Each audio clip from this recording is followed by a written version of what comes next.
Alors le tourisme représente 11% du PIB égyptien, le canal de Suez 2%. Quelles conséquences a ce soulèvement sur l'économie égyptienne? Pour y répondre, nous recevons Adel Mehani. Bonjour, merci d'être avec nous. Vous êtes économiste et spécialiste de la région du Moyen-Orient, vous êtes d'origine égyptienne. D'abord un mot sur le tourisme, il y a des agences de voyage qui commencent à s'organiser, des séjours qui étaient prévus dans les jours à venir sont annulés. Est-ce que ça va peser sur l'économie égyptienne? Certes, la situation est difficile du point de vue économique, mais on ne peut pas aujourd'hui parler d'une catastrophe. On ne s'approche pas encore de catastrophe.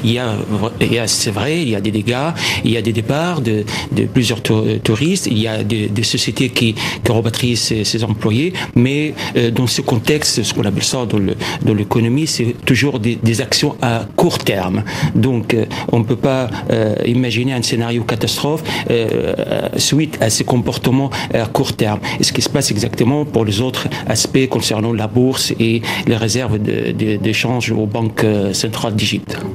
Alors il y a une autre problématique, c'est celle du canal de Suez. Je le disais, c'est 2% du PIB. Il y a 2 millions de barils de pétrole qui circulent chaque jour sur le canal de Suez. Pour l'instant, le trafic se déroule comme prévu. Est-ce que c'est quand même une menace? Il y a de quoi s'inquiéter, bien sûr. Le marché du pétrole regarde avec inquiétude énorme la situation en Égypte.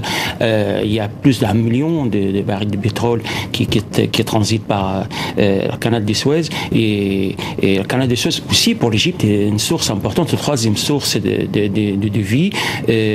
Mais je ne crois pas qu'on arrive au point qu'il y aura une fermeture au moins partielle, mais je ne crois pas. La circulation est continue et je ne crois pas qu'on arrive jusqu'au scénario de fermeture des canaux de Suez. Vous ne pensez pas que les prix du pétrole vont augmenter? Bien sûr, ça a commencé. On s'approche maintenant à un chiffre, un nombre de 3 chiffres. Ça dépasse de $100, mais il y a même quelques experts qui prévoient encore une augmentation même jusqu'au $120 pour le baril de pétrole. Donc c'est une situation plutôt psychologique qu'économique.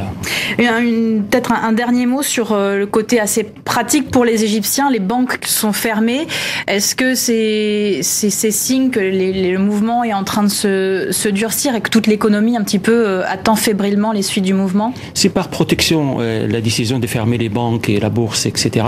C'est une question de précaution, de protection. Mais je crois qu'il faut, dans les jours à venir, il faut regarder un peu le reste des 80 millions des Égyptiens. L'Égypte, ça dépasse les 80 millions d'habitants. Donc, et si on laisse tomber tous ces gens qui, à la fin du mois, ils attendent, bien sûr, regardent leur portefeuille, ils n'ont pas encore touché leur salaire. Donc, je crois que je vais lancer un appel au gouvernement qu'il faut réagir pour garantir au moins la vie quotidienne des citoyens égyptiens aujourd'hui.